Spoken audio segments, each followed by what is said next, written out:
Nice afternoon, 58. Saturday night, clear and 32. And Sunday, partly sunny, 59 degrees. We've got some rain moving in late Sunday night. Rain for Monday and Monday night, all rain. I'm meteorologist Dave Murray for the Voice of St. Louis, KMOX. It certainly has cooled off. 50 degrees right now in St. Peter's. It's 51 in Florissant. And downtown at the Arch, we have 52 degrees. I'm Maria Aquina, KMOX News. From KMOX Sports. Okay, boys, here we go. Welcome to the Graybar Sports Open Line. Goes mid swings and he hits a drive.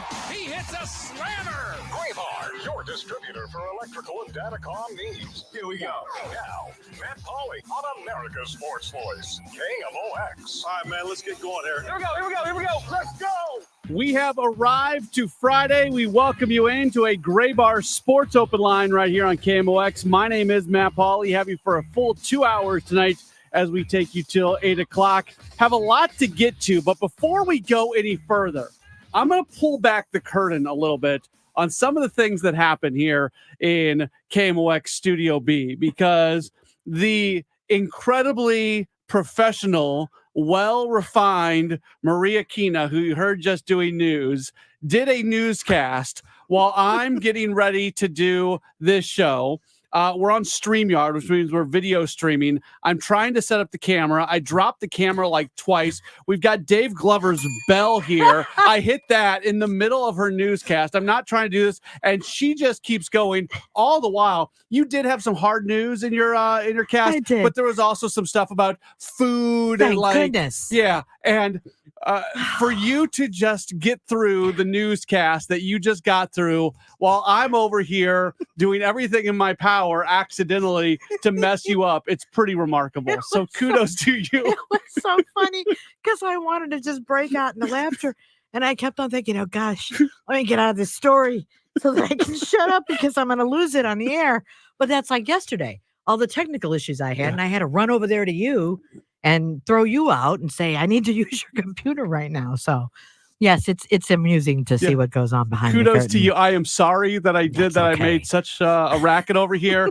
And if I was in your spot, I would not have made it through. Have you lost it on the air before? There was one time I did, yes. Okay.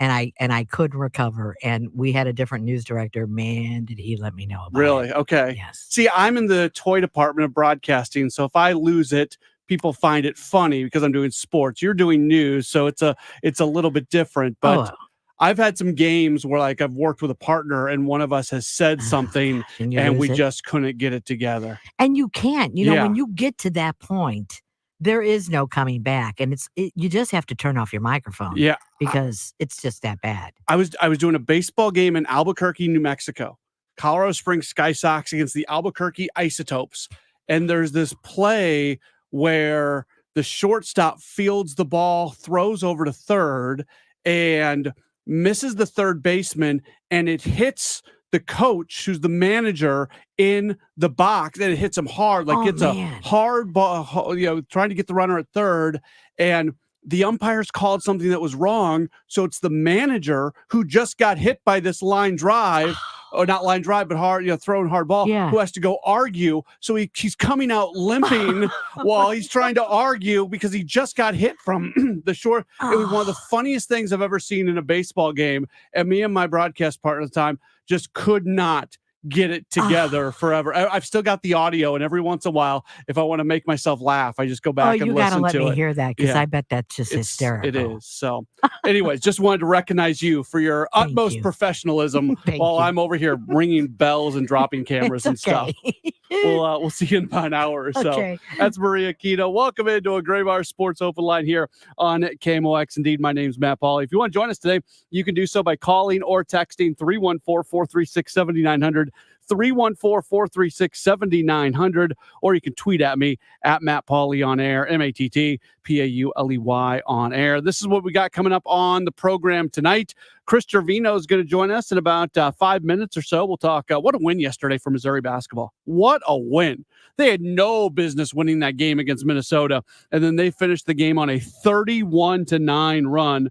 All the while, football is getting ready for a big game coming up tomorrow. So we'll talk about that with Chris coming up next hour. A lot of Billikens to get to today.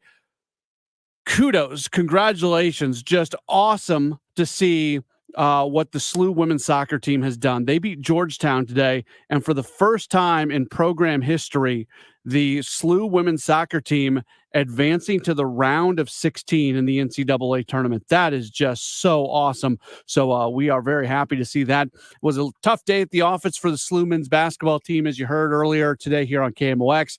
They end up losing to Vermont. Probably the worst news is what we found out before the game even started, and that's that they're going to be without Sincere Parker for an undetermined amount of time. He has a broken foot, and that it's bad for two reasons. And reason number one, he's a really good player and he scores a lot of points, and you want to have him in there. But reason number two, this is a Billikens basketball team that's still kind of coming together, and guys are learning their roles. And I guess you can argue that once you have the full team and you know what you're going to have available, and you wait for all the NCAA rulings and everything, maybe he was going to be in a little bit different spot anyways. But as this team comes together, you really wanted as many of them together at once. And we should learn, hopefully, in the coming days, maybe what the timeline is going to look like for Parker on if and when he'll be able to return. But hopefully that's going to be something where he's out less time than maybe we would expect. But really cool for SLU women's soccer. We'll talk some Blues hockey as well today. That's a bad loss yesterday to the Sharks by a 5-1 score. So we'll take a break. When we return, Chris Trevino from the Missouri Tiger Radio Network will join us as we'll talk through what basketball did yesterday and what football might do tomorrow as we roll on with the Gray Bar Sports Open Line on KMOX.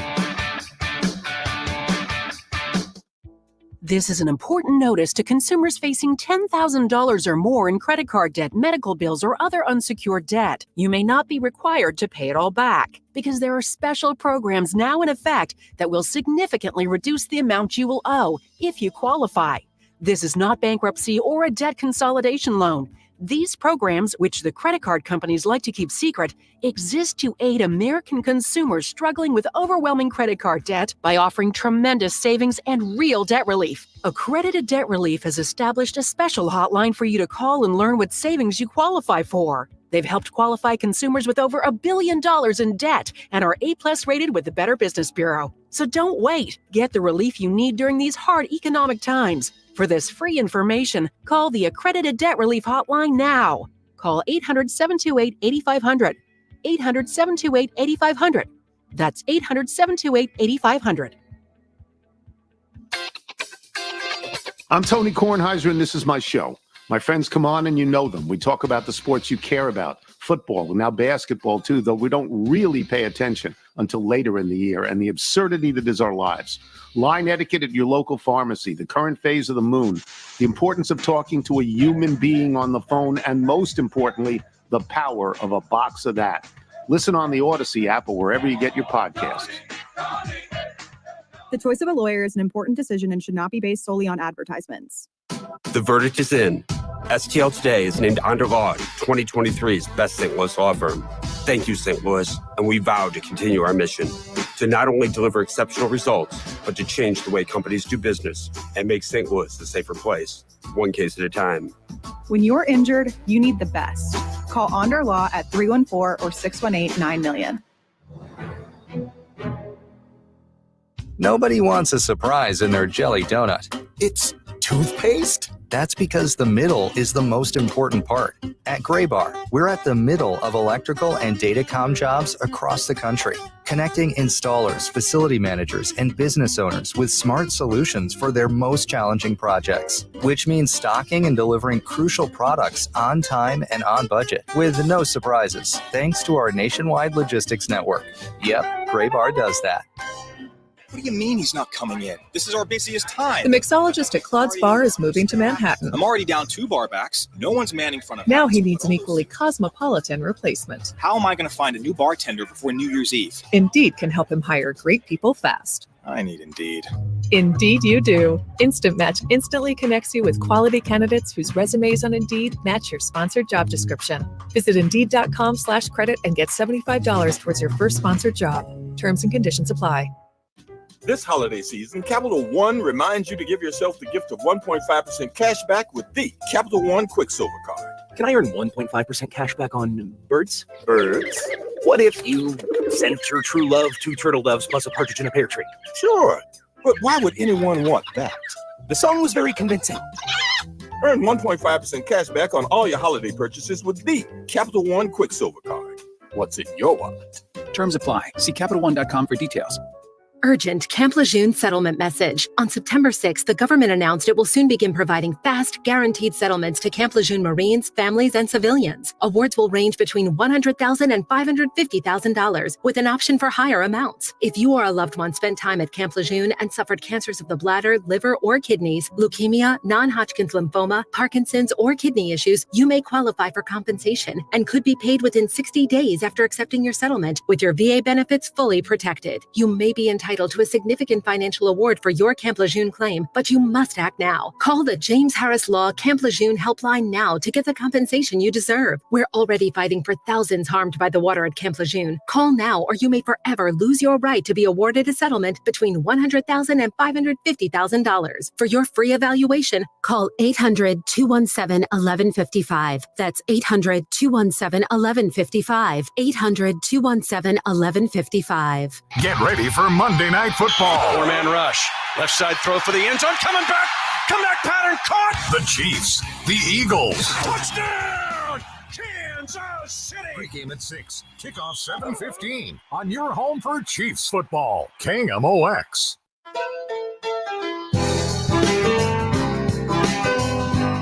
It's Gray Bar Sports Open Line on KMOX. 6:21 our time. Welcome back in to the program. What a win it was yesterday for Missouri basketball. They win at Minnesota 70-68. That certainly does not tell the story. Missouri closes out the game on a 31-9 run. Getting road wins are special. Finishing off a game on a 31-9 run to win by 2 is special. For those two things to happen on the same night, that is something to be sure. And we're going to go to the Quiver River Electric guest line right now. Very happy to welcome on to the program. He is Chris Trevino, part of the Missouri Tigers Radio Network. Chris, thank you so much for taking some time with us today. How are you? Oh, I'm well, Matt. Thank you, and thanks for having me on. Yeah, we're really happy to be able to talk with you and talk through what happened last night. I mean, can you just put in perspective how special of a win that is for the Tigers?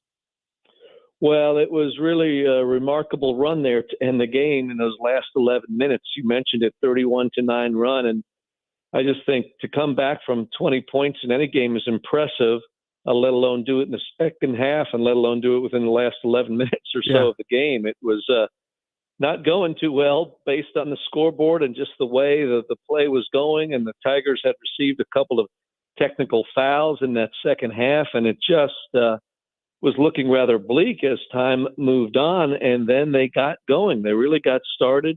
Better late than never, certainly, and I know a lot of the coaches and players afterwards were saying, just off the court, they really felt they became a team last night because there's so many moving parts and new players on this roster and so many rosters across the country in college basketball. But that was really some finish. A lot of young players and newcomers were part of that big comeback by Missouri. The Gophers led by 20, 59-39 with 11:25 to go, and that's when the run really gets started.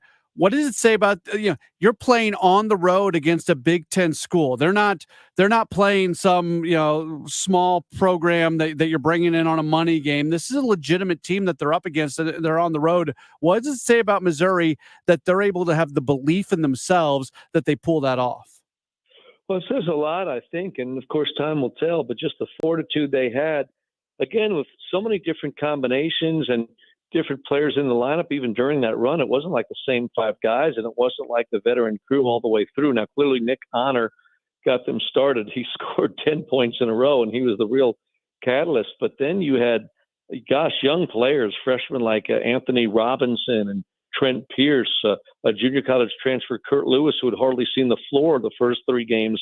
They all came on and were so key. Tamar Bates, the Indiana transfer, made free throw after free throw. And it was really remarkable because, again, the performance was not too good for the first 30 minutes or so, but then they turned it on, and obviously Minnesota cooled off, and that's part credit to Missouri, of course, as well. But that game just changed so drastically, and to win like that on the road against a Big Ten school, you're right, Matt, that was really something special. What have we learned about this team so far overall? A win against Arkansas Pine Bluff that they should get. They lose at home to Memphis, and they just do not shoot well that night. They match up against an SIUE team, a team that beat St. Louis University last year. Certainly not a bad team, and they'll do well in their conference. And then getting this win against Minnesota. It's only 4 games in. There's still a lot more to learn. And you said that maybe last night's the night that they really come together as a team. But how do you assess so far the first 4 games of this young season? Well, been a little bit of everything, hasn't it, in 4 games? And again, so interesting. And really heading into last night's game, I obviously was extremely curious to see how the team would perform because it was the first true road trip for them as a team. And, going to a significant place, Williams Arena, very historic building. Minnesota's not been great, certainly in recent years, but it's a Big Ten team, a big, strong team, a physical, athletic team that really did challenge Missouri in many ways. And as the score indicated through those first 30 minutes. So, again, I think that's a sign of things to come. Now Mizzou's back home for the next 3 games. Honestly, should handle business. Jackson State comes in Sunday winless at 0-5. Then it's South Carolina State, Loyola of Maryland before another good test on the road in Pittsburgh against the Pitt Panthers from the ACC. That figures to be maybe a similar type challenge as last night in just a couple weeks. So, November's very busy with basketball, 8 games total for the team. We've seen them look pretty good. We've seen them look not so good, but just still very early, 4 games of 31. But last night's win, could be one of those that goes a long way, hopefully, in a lot of ways. Chris Trevino continuing to join us here on a Gray Bar Sports Open Line. Let's switch gears. Missouri football, 2 more games left in the regular season. If they win both, they finish with a 10-win season. They get into the top 10 in the college football playoff rankings this week. They're number 9. Were you surprised they were ranked that high when the rankings came out earlier in the week? Matt, honestly, I really thought they should be at number 9. That's exactly where, if old Chris was doing the rankings, he'd have them right there. But to answer your question, honestly, I did not know if they'd get there. I thought perhaps Louisville would be listed above them only because Louisville had just 1 loss. Now, again, I would have put them ahead of Louisville. And I say that because I watched that Louisville game against Virginia last week. And I mean, the Cardinals, honestly, I think it's fair to say, objectively, really struggled in that game and got by just at the end against a 2-win Virginia team. And I thought to myself, boy, they're not so hot. And they've got some tough games left starting tomorrow. Louisville does with Miami of Florida. And then looks like Florida State in the ACC championship game. So, they'll certainly prove themselves one way or the other the next couple of weeks. But I just thought Missouri had a pretty darn solid resume for a 2-loss team. A close game. They lost at home against LSU, leading most of the way. And then, of course, a really competitive close game at number 1 Georgia. And when you saw Ole Miss get hammered at Georgia just last weekend after Mizzou went in there and played them pretty much toe-to-toe, I thought, this is shaping up well for Missouri. So I thought they might be in that 10 slot, maybe even 11. But, gosh, they got up to 9. That's right where they deserve, I think. Not a spot lower, not a spot higher. Those are some heavyweights ahead of them, deservedly so, all either unbeaten or with just 1 loss. You and I can sit here and talk all day about what's on the line in terms of having just a really special season, possibility for 10 wins, possibility to finish in the top 10, possibility for a really, really, really good bowl game. Players, coaches, they're aware of those things. How much are they focusing on the big picture of what's on the line versus the immediacy of this game tomorrow against Florida? Well, we're going to find out in about 24 hours, aren't we? Yeah. We're just about exactly 24 hours away from kickoff. But, they've been on what they've been calling this something to prove tour. And they've certainly proven to this point that they're a good, solid football team, both sides of the ball, consistent. And now they've got to prove they can handle the accolades, if you will, handle a top 10 national ranking, just the right time here heading down the stretch. They're a double-digit favorite at home over Florida by 11 points last time I saw. They'll be favored, I think, certainly at Arkansas, just a 3-win team on the road that has now assured itself of not having a winning season in Fayetteville by its blowout loss at home to Auburn last week. So it sets up well for Missouri. To the Tigers' credit, they've put themselves in fantastic shape. But can they handle success? Can they handle the limelight and what have become new expectations now within this season? We're really anxious to see tomorrow because you're right. I think you said, a big bowl game, and that is all out there for them, Matt. It really is. Just looking around the SEC, the biggest game in the league tomorrow is Tennessee at home against Georgia. Tennessee doesn't lose at home. Georgia doesn't lose. Do you give the Volunteers a puncher's chance against Georgia tomorrow? I do give them a chance, but boy, psychology of all this is fascinating, isn't it? Tennessee was riding high and came in here having blown out Missouri. I mean, absolutely embarrassed the Tigers each of the last 2 years, and then Missouri just hammers them and decisively wins that game. So I just don't know how Tennessee's going to respond. They're home. You're right. They're really good at home, not so good on the road. And I like how you said Georgia's pretty much good wherever it goes. And it's a really consistent, solid football team. People say, well, maybe they don't have the style points or quite the defense they had last year. And I get it.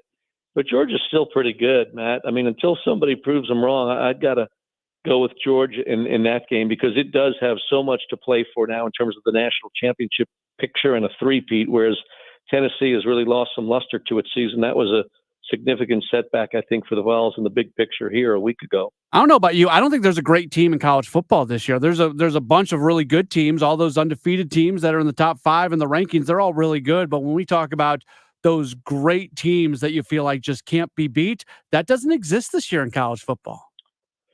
I would agree. I think there are a lot of really good teams, to your point, and that's what makes it exciting, coming up with the playoff. It just seems most years there's, the one or two that just seem unbeatable, and it'll be a great championship game once we get there, and usually the teams you think are in that neighborhood or in the neighborhood, but we've got more this year, and like I said, I don't think Georgia's invincible. I still think they're really good, probably the team to beat, but and again, that's credit to Missouri and my two eyes watching the game at field level in Athens. I mean, Missouri played them toe-to-toe 3.5 quarters, had the ball midfield down 6. And, of course, that costly turnover with a big lineman intercepting Brady Cook. But who knows what happens if they don't turn it over there. So I agree. I like Georgia overall, but there are a lot of competitors for the crown. There really are. And it's going to be a great 6 weeks or so coming up. He is Chris Trevino, part of the Missouri Tigers radio network. Chris, thank you so much for taking the time, and hopefully we can continue to chat with you every once in a while about the Tigers. Oh, I'd hope so, Matt. Thank you. It was my pleasure, and hope you and all your listeners have a really great weekend. Same to you. Thanks so much. Thank you. There's Chris Trevino joining us via the Quiver River Electric Gas Line. Appreciate him taking some time with us. We're going to take a break. We are still counting down at the top of the hour. I hope to have some news for you when we get into next hour, because the deadline in baseball to tender arbitration eligible players is today at 7:00. Haven't seen a whole lot come down from the Cardinals quite yet. We've been monitoring that, but hopefully we'll have some news for you around 7:00 or so. Up next, we'll talk Blues hockey as we roll on. It's a Gray Bar Sports Open Line on KMOX. I'm Debbie Monterey, and I see more clearly thanks to the doctors at Ophthalmology Associates. Make your appointment today at 314-966-5000 or online at youridoc.com. Del Walmsley and the Wealth Cycle. This is the wealth cycle that I've taught for 30 years. Buy one house, 10 houses, an apartment, 2 apartments, 8, 20, 500 units, 1,000 units, 2,000, 5,000 units. And as you keep putting the money and the profits back in, you become one of those rich people, and much quicker than you'd even believe. Learn Dell's Wealth Cycle at GiveMeTotalFreedom.com.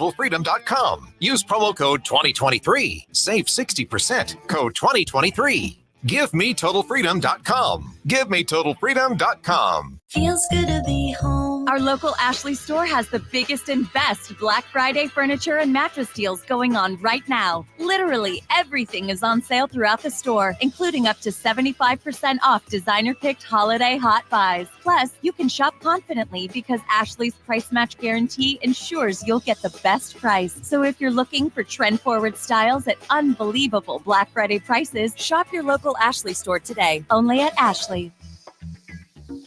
Audi Kirkwood is under construction, and our savings are through the roof. Save big during our construction sales event. Get up to 10% off MSRP on select new in-stock Audi models, plus low financing rates. Choose from over 500 vehicles, including the A4, Q5, Q7, e-tron, and more, all with complimentary home delivery. Our sales and service departments are still open during normal business hours. Shop AudiKirkwood.com or visit us on Manchester Road in Kirkwood. Our goal at Neovitin is to make supporting your nutrition as easy as possible. That's why we created the Neovitin monthly subscription. Just go to neovitin.com, choose your multivitamin, sign up, and we will do the rest. You'll receive your Neovitin multivitamin every month with no long-term obligation. You can pause or cancel at any time, and shipping is free. Each Neovitin multivitamin includes our physician-formulated proprietary blend for nutritional support you won't find anywhere else. Start supporting your nutrition the easy way with Neovitin multivitamins. Sign up for a Neovitin subscription today at neovitin.com.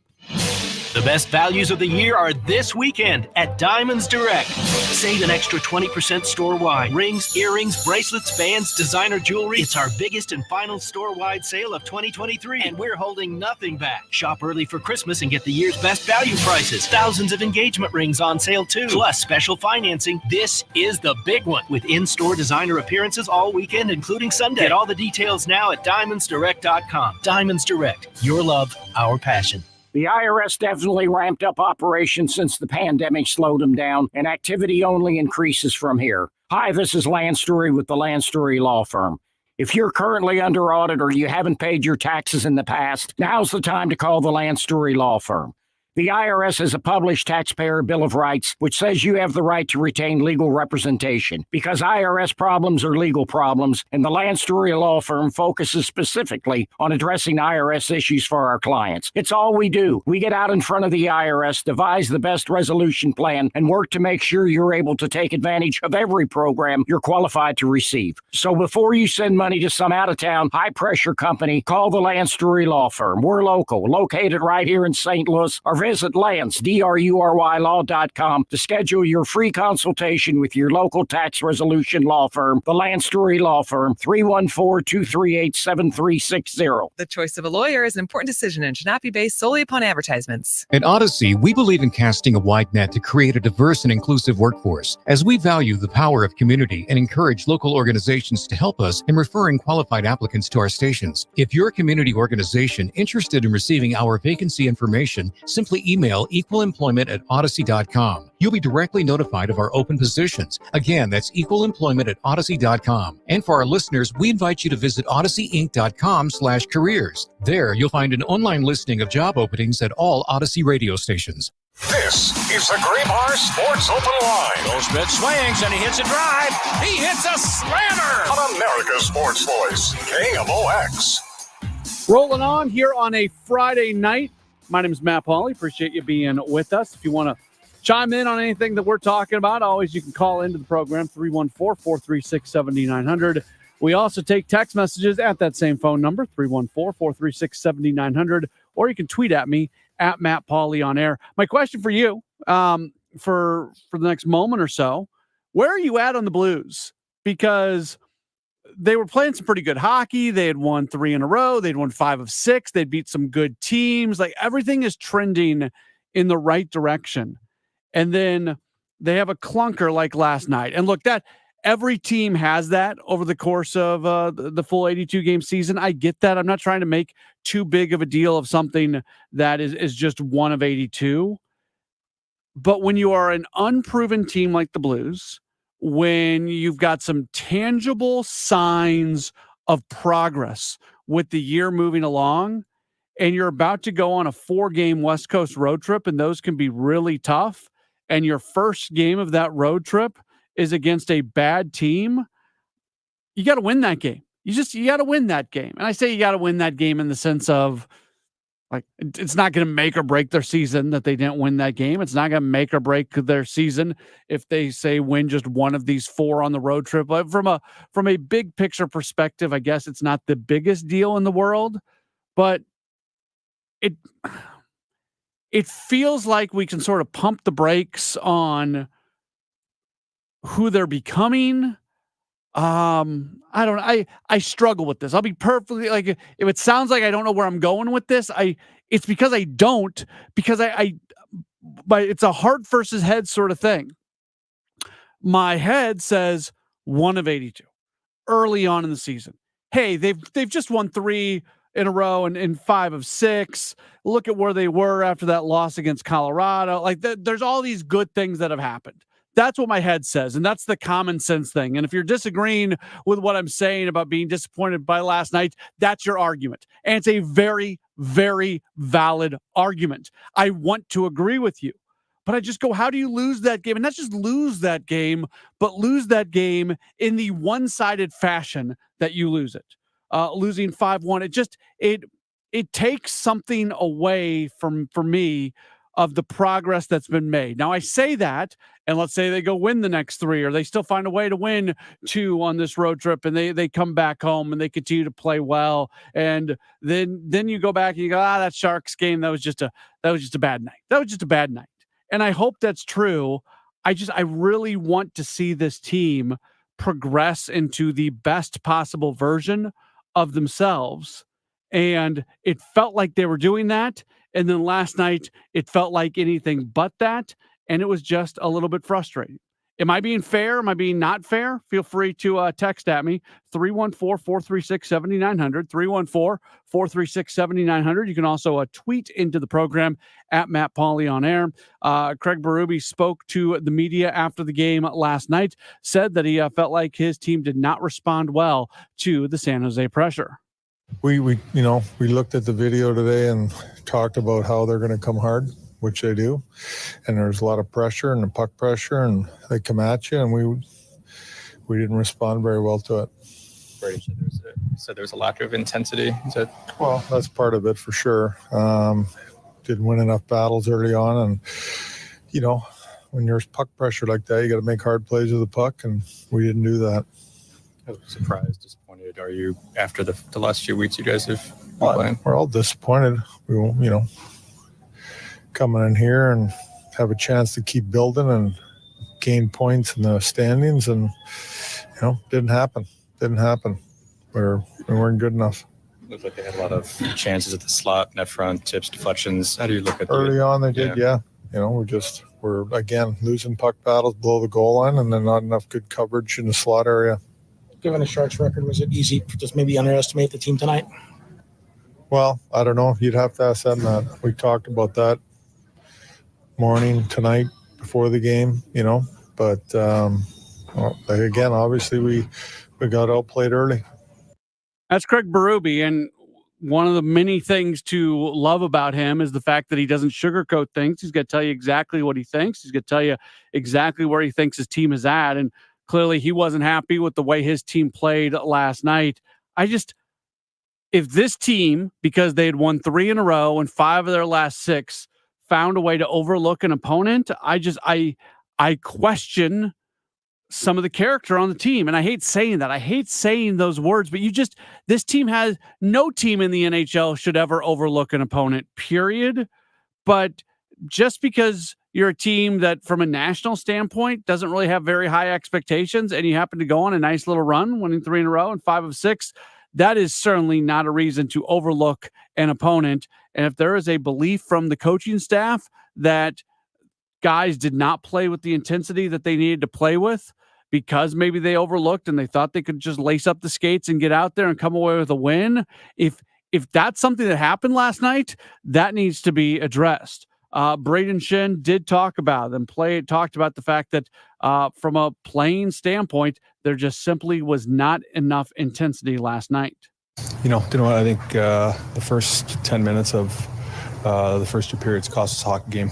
We didn't come out, intense enough in the first period. And then, in the second period, in the first 10 minutes, we, the compete level wasn't high enough. The battle level wasn't high enough. And all of a sudden it was 4-0 before you know it. And tough to come back in the league like this when no matter who you're playing, being down 4. How do you spend this first 10, 12 minutes? I mean, you said not intense enough, but how do you kind of look at? Yeah, just not skating, not hard on pucks, not winning your battles. Wasn't crisp enough with the passing execution. I mean a lot of things, right? It's just not one thing where we did wrong and we cost ourselves 5 goals there. There's many things, and the structure wasn't there. I think guys, still competed and worked and stuff throughout the game. I just think when we don't stick to the structure for 60 minutes, stuff like that happens. That's Braden Shen. Maybe if nothing else, I always try to find the positives in things that are going on. Maybe the positive to be found is that the team did learn that if they don't stay true to the system, if they don't keep their intensity level high, if they don't do the small things, if they don't play in an attacking manner, it doesn't matter who they're playing against. They're going to lose. There's a few teams in the NHL that are talented enough that they can probably go out and on occasion sort of skate through a game and still find a way to win. The Blues are not that team. They are going to have to make sure that their effort, that their intensity, that their connectedness, all those things are at a high enough level on an every game basis, or any team in the NHL can beat them, as we saw last night. And that's not easy. I mean, I'm not just trying to be, talking heads, sports talk guys, like, oh yeah, you just got to play with the highest amount of intensity on an every single night. But like, that's hard. That is hard to do. I am not trying to, just because those words come out of my mouth, I'm not trying to sit here and say that is easy. The best teams in the world, in whatever sport it is, are able to play with a high level of intensity and passion most the nights, but not every team can do it every night. These are human beings that we are talking about. So I realize that what I'm saying is not just as easy as the way I'm saying it.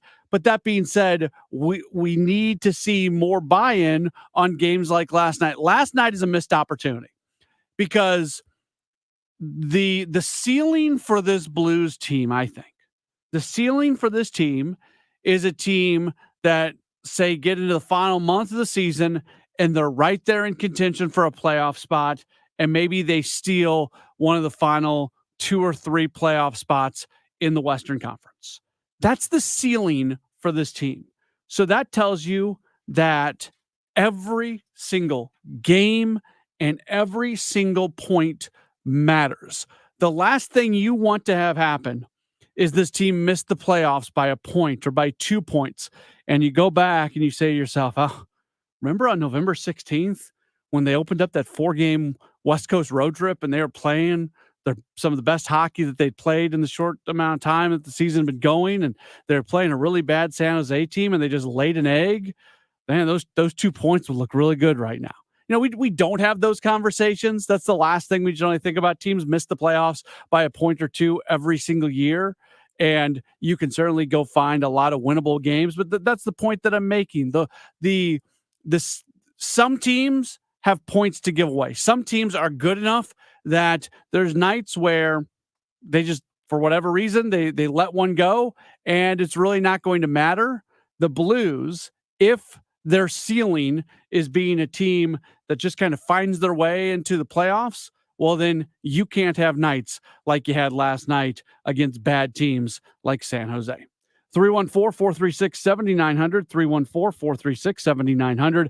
Text message from the 636 said they had jet lag from the cross-country trip from Tampa the day before. That would not be correct because didn't they play Tampa at home, right? They played Tampa at home. Yeah, I mean, it was a trip from St. Louis, but they played Tampa at home on Tuesday night. So they played on Tuesday night. They traveled on Wednesday from St. Louis to go to San Jose. In the grand scheme of things, a flight from Tampa to San Jose and a flight from St. Louis to San Jose, it's still a long flight. But that was, unless I'm missing something, no, that's not part of it. They played in St. Louis on Tuesday night. They played in San Jose last night.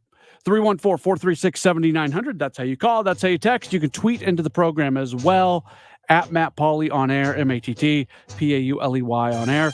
It's a Gray Bar Sports Open Line on KMOX. Broadcasting from the Underlaw Injury Lawyers, GetJim.com studios. KMOX. While no child should have to spend the holidays in the hospital, there are many at SSM Health Cardinal Glennon Children's Hospital who will not be able to experience the joy of opening gifts around their tree. Please join KMOX and give the gift of hope and healing to Cardinal Glennon kids and support the Tree of Hope year-end giving campaign. Your gift ensures that these brave patients can continue to receive the critical care they need during these challenging times. Thank you for giving at treeofhope.org. This holiday season, the Dave Glover Show is excited to partner with Hardee's and Operation Food Search for our holiday food drive. While supplies last, stop by any metro area Hardee's and make a donation of at least $1 and receive a limited edition DGS holiday bumper sticker. All donations will benefit Operation Food Search to help children and families facing food insecurities. Get all the details about the campaign, or if you want to make an online donation, head to the KMOX.com events page now. Hey, everybody, this is Charlie Brennan. You know that for more than 25 years, I've been a patient at Ophthalmology Associates, the home of the doctor's doctors, Greg Birdie, Ranjan Malhotra, Robert Brusati, Andy Royer. Also, my wife, kids, and sister all go there for their eye care as well. After all, these doctors have 3 convenient locations. They have an excellent, experienced staff, the latest technology, and a sizable optical department on location. They're also available for emergency calls. And now, the doctor's doctors are pleased to welcome Dr. Samuel Berry to their practice. Dr. Berry is a cornea surgeon with the latest knowledge and techniques for advanced eye care and treatment. In Sullivan, 270 in Manchester, and St. Peter's. Birdie, Malhotra, Brusati, Royer, and now Berry. The best doctors to see for your best vision in St. Louis. 314-966-5000, yourEyeDoc.com. Rock and Roll Hall of Fame inductees, Earth, Wind, and Fire, and Chicago reunite together again. The Heart and Soul Tour 2024. Earth, Wind, and Fire, and Chicago.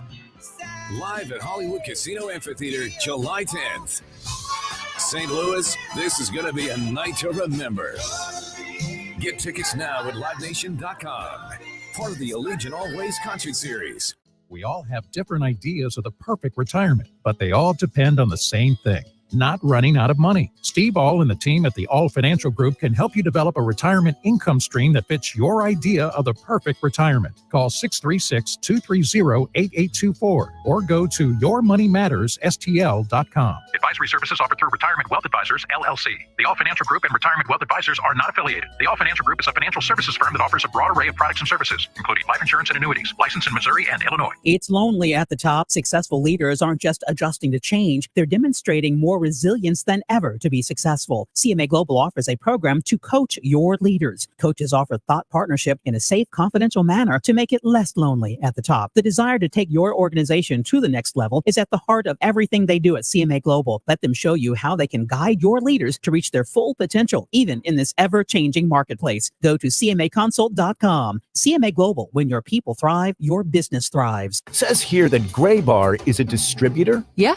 we support electrical and datacom projects all over the country. So you can get me the products I need, where and when I need them? Yeah, thanks to our national logistics network. Any industry? Yeah, construction, industrial plants, schools, hospitals. So you could say Gray Bar is much more than a distributor. Yeah, you could say that. When you need a hand powering, connecting, or maintaining your operations, join the thousands of professionals who rely on Gray Bar to help keep them up and running. Yeah, Gray Bar does that. This is America's sports voice, KMOX.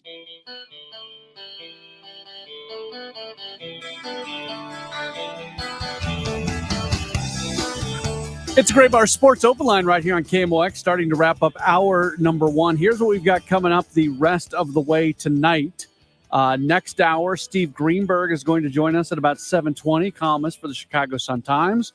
We'll talk with him some college basketball, also talk through the different storylines with the Cubs. The Cubs have been a very interesting team, and that impacts the Cardinals in a big way.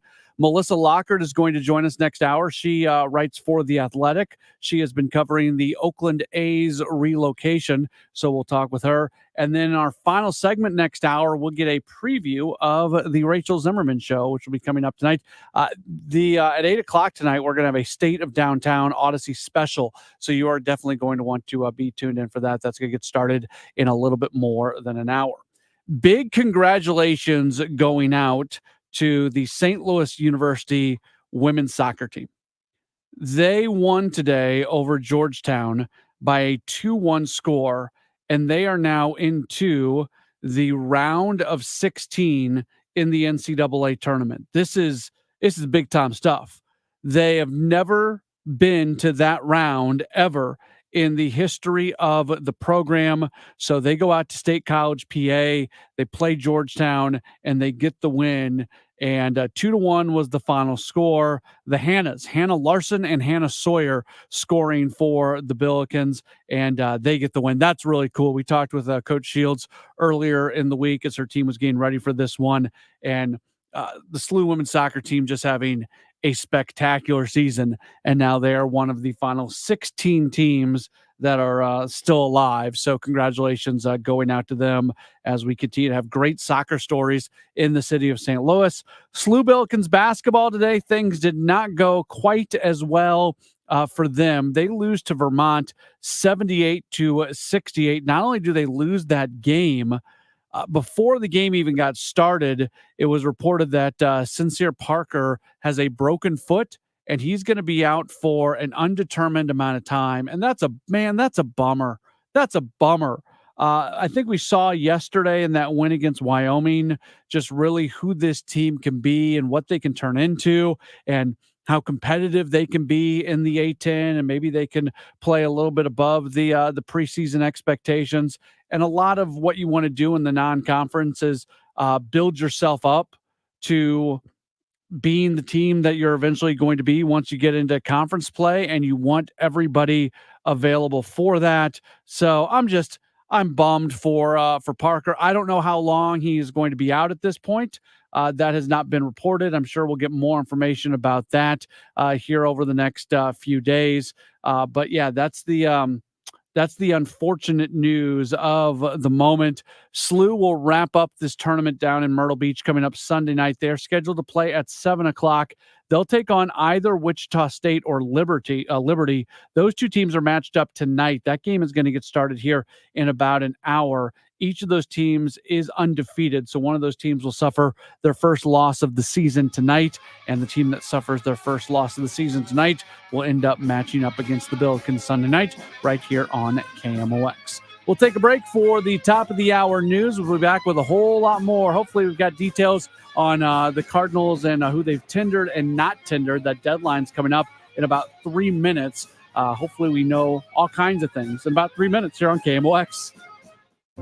Jewels on Hampton and St. Louis Hills is paying some of the highest prices on gold, silver, diamonds, semi-precious colored stones, coins, flatware, and fine watches on site. Jewels on Hampton is a premier jeweler featuring Alvanza's jewel art designs with an exquisite selection of diamonds, semi-precious stone jewelry, and vintage watches. Their expert design team can restyle your jewelry to today's contemporary style. They also do jewelry and watch repair. Need extra cash? Jewels on Hampton is paying some of the highest prices on gold, silver, diamonds, semi-precious colored stones, coins, flatware, and fine watches. Bring in your collectibles and clocks and sports memorabilia and figurines too. Jewels on Hampton, 4506 Hampton, just 3 blocks south of Chippewa, and jewelsonhampton.com. Call them at 314-752-5000, 314-752-5000, and jewelsonhampton.com. Jewels on Hampton. Hey guys, Glover here from my friends at ThrottleNet. So I'm so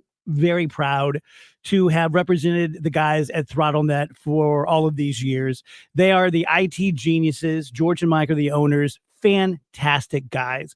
They can do all of your IT. They can do a portion of your IT. They have the best Apple support team. Their response time is under 2 minutes. Think about that, under 2 minutes. Something goes sideways with your IT, and they are solving your problem. And they're solving your problem within 2 minutes. Now, let's talk about cybersecurity. Most companies in St. Louis don't have cyber liability insurance. You get hit, you're on the hook, you're probably out of business. With ThrottleNet, if we represent you, we protect you. The first $500,000 that someone hits you for, which isn't going to happen, but if it does, we pay it. $500,000. That's what you're covered for with ThrottleNet. Go to throttlenet.com/DGS for all the information. Did you know that your annual eye exam can save your life? That's right. Amy Mark scores here for Ophthalmology Associates. You know, there are certain health conditions that can be discovered early and be more treatable with your complete eye exam. Conditions like high blood pressure, heart disease, diabetes, thyroid disorder, skin cancer, Parkinson's, MS, and other conditions.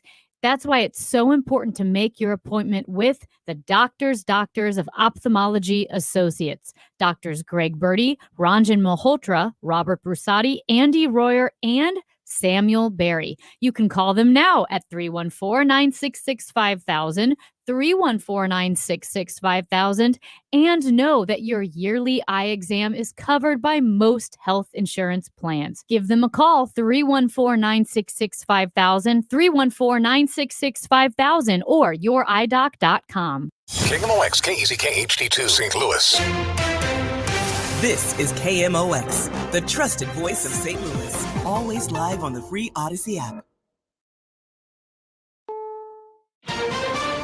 This is CBS News on the Hour, sponsored by Staples.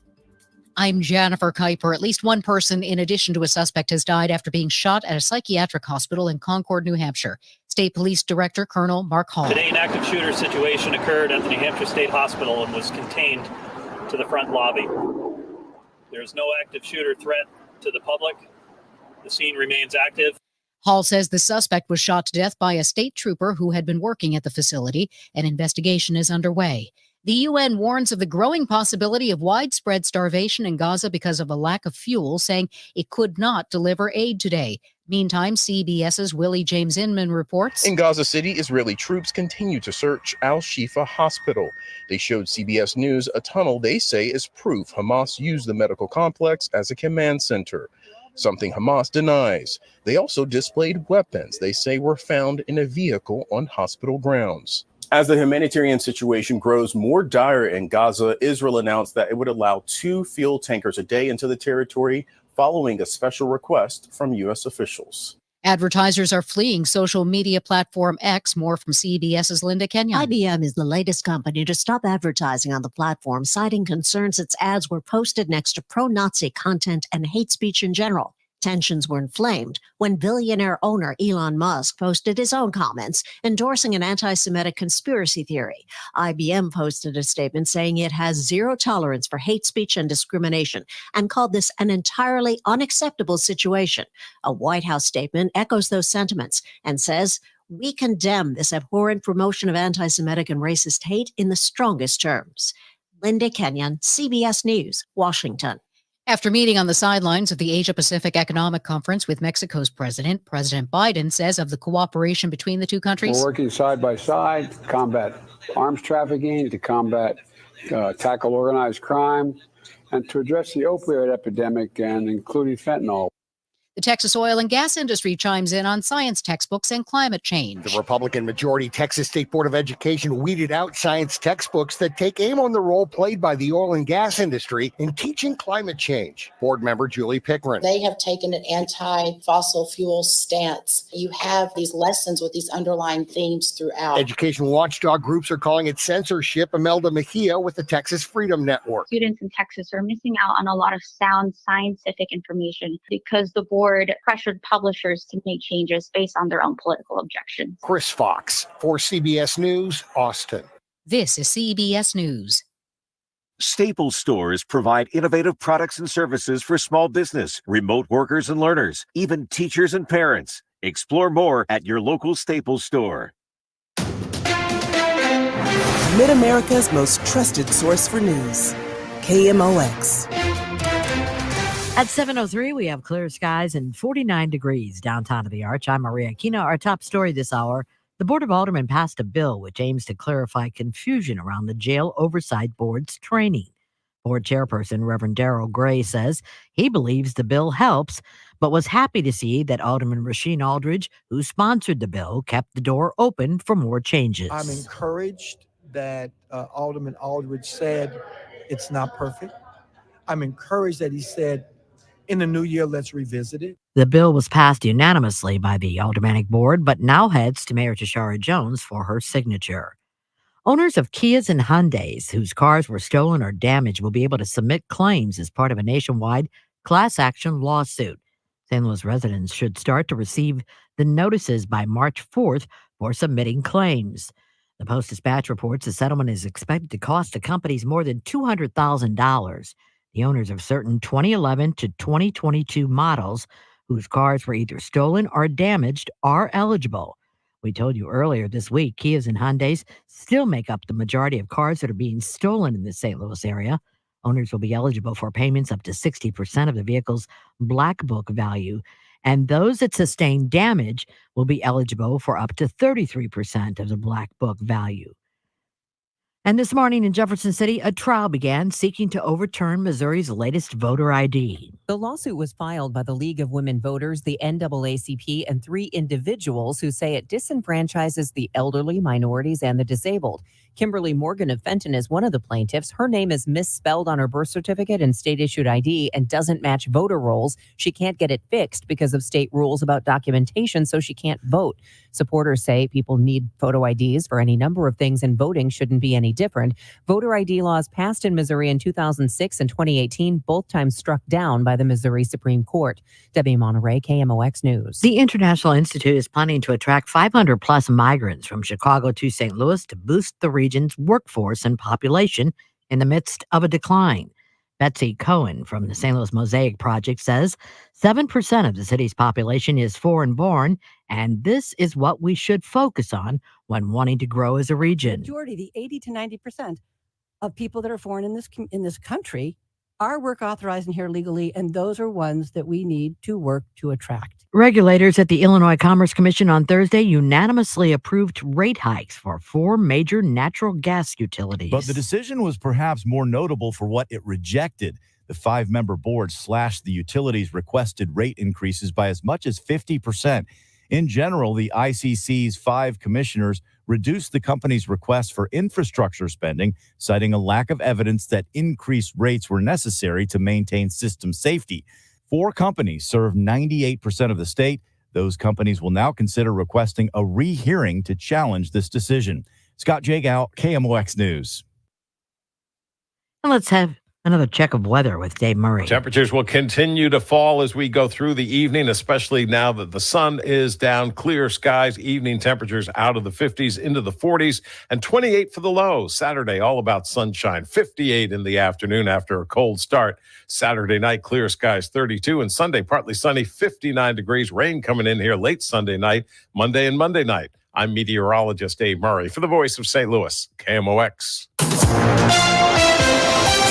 This is breaking news from St. Louis's News Radio, KMOX. And we want to go now to Matt Pauley. Some news just breaking from the Cardinals. Matt, what's happening? Yeah, the St. Louis Cardinals have announced that they have not tendered contracts to the following players: right-handed pitcher Dakota Hudson, catcher Andrew Kisner, outfielder Juan Yepez, and right-hand pitcher Jake Woodford.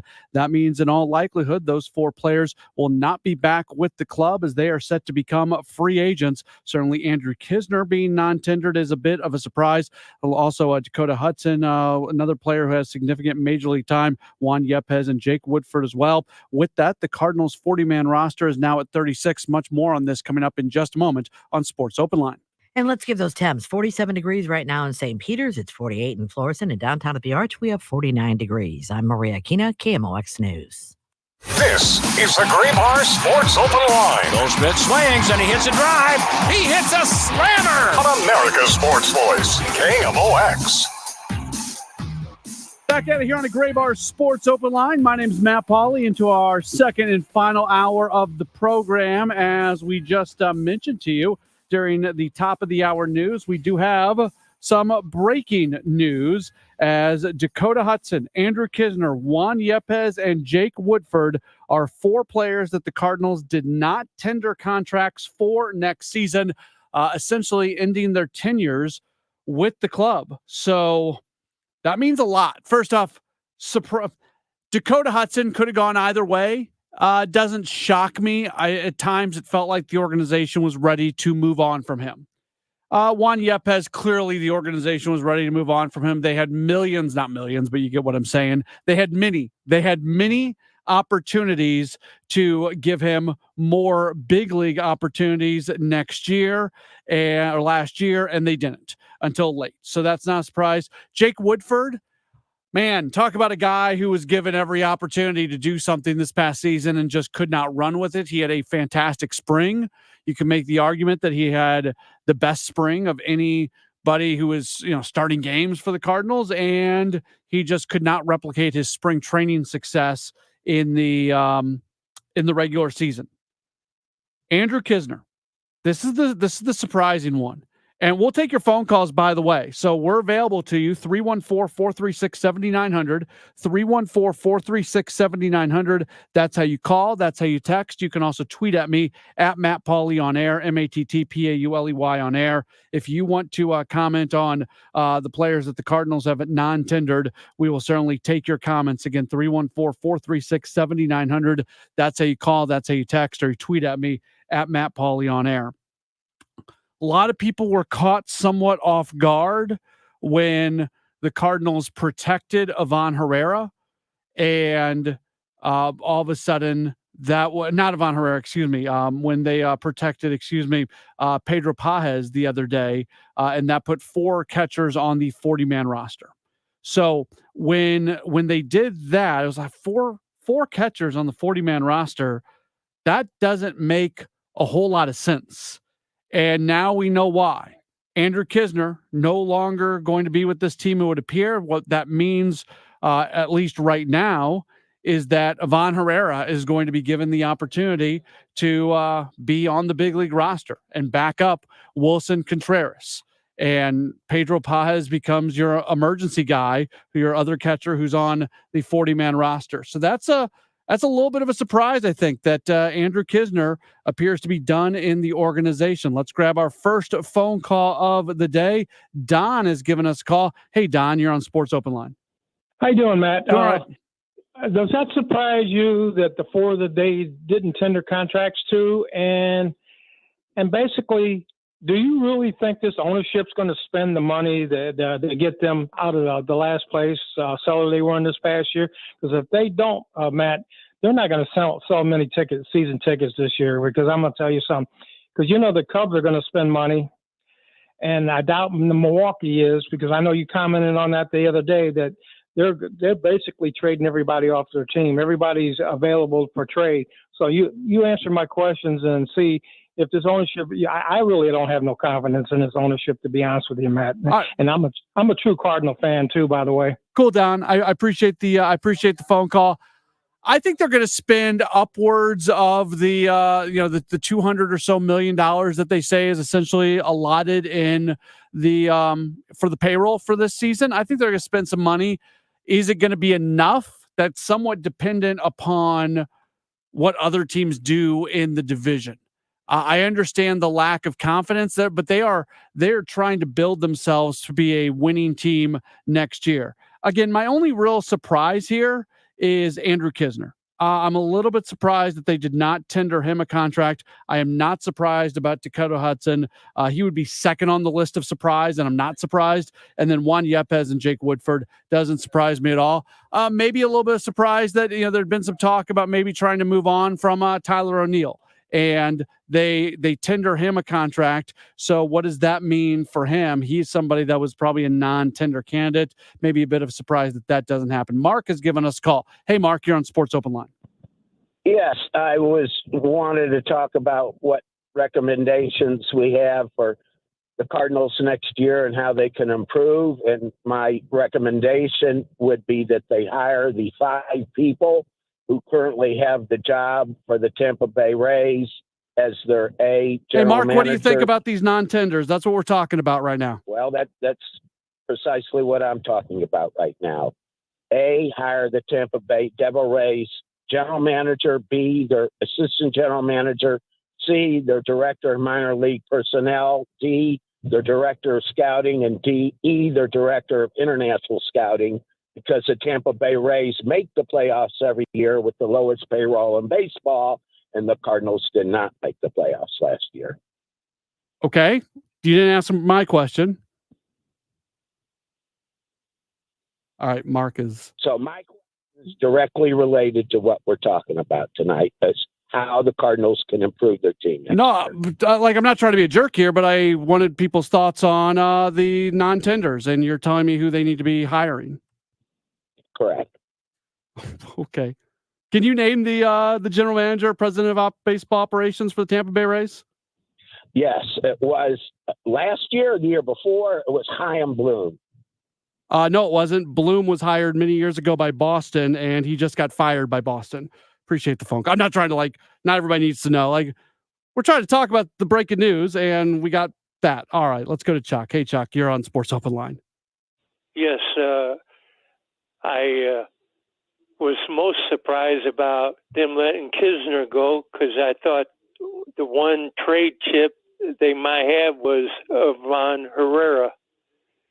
Now that you trade or let Kisner go, you're not going to trade Herrera. And I also like to know who do you think is going to start in left and center next year for the Cardinals? Chuck, appreciate the phone call. Clearly, the big surprise here is Andrew Kisner. And the point that Chuck was getting to right there was you probably weren't going to keep 4 catchers on the 40-man roster, but what kind of trade value did one of those guys have? If there's an injury to another team, if you've made the decision that Andrew Kisner isn't going to be part of the team moving forward, well, maybe you hold on to him because if there's some sort of catcher's injury in spring training, that's a good piece to be able to trade off. If you are confident in Herrera, or if you're confident in Pedro Pages eventually being the guy and you want to keep Kisner as your backup, Herrera becomes a trade candidate. So I think Chuck was right on in why the surprise right there.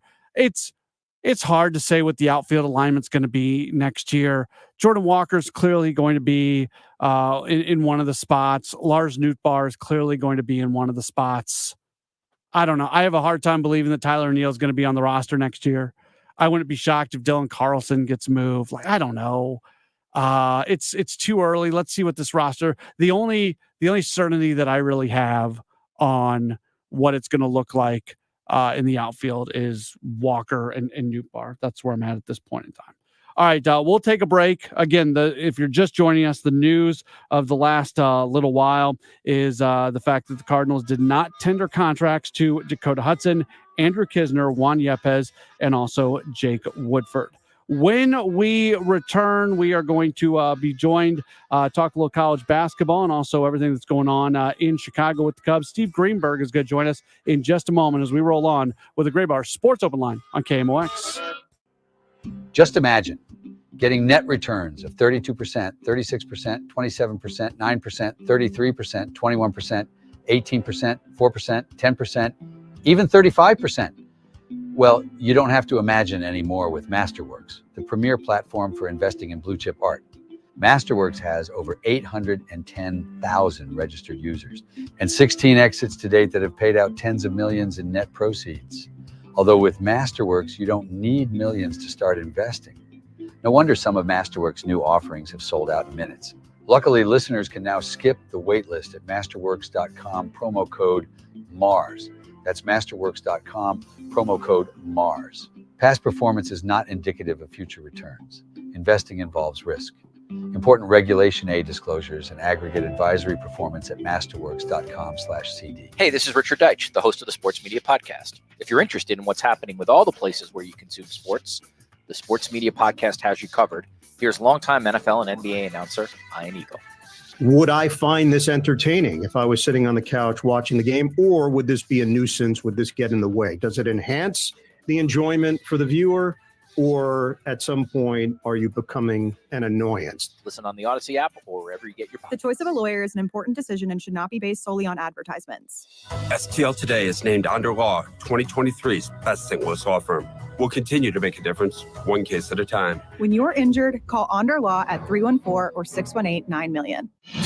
The best values of the year are this weekend at Diamonds Direct. Save an extra 20% store-wide. Rings, earrings, bracelets, bands, designer jewelry. It's our biggest and final store-wide sale of 2023, and we're holding nothing back. Shop early for Christmas and get the year's best value prices. Thousands of engagement rings on sale, too. Plus special financing. This is the big one, with in-store designer appearances all weekend, including Sunday. Get all the details now at DiamondsDirect.com. Diamonds Direct. Your love, our passion. Pete after portrayal. I didn't see it coming. Life can be so unpredictable. After losing my dad, it made me think about my family if something were to happen to me. The mortgage, car payments, and all the other bills. Even things like our annual summer vacation would be out of reach. I had heard about life insurance through Ethos and how easy it was to get coverage. They were right.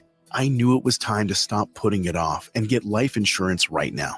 I got on my computer and went to ethoslife.com. In just 10 minutes, I was covered.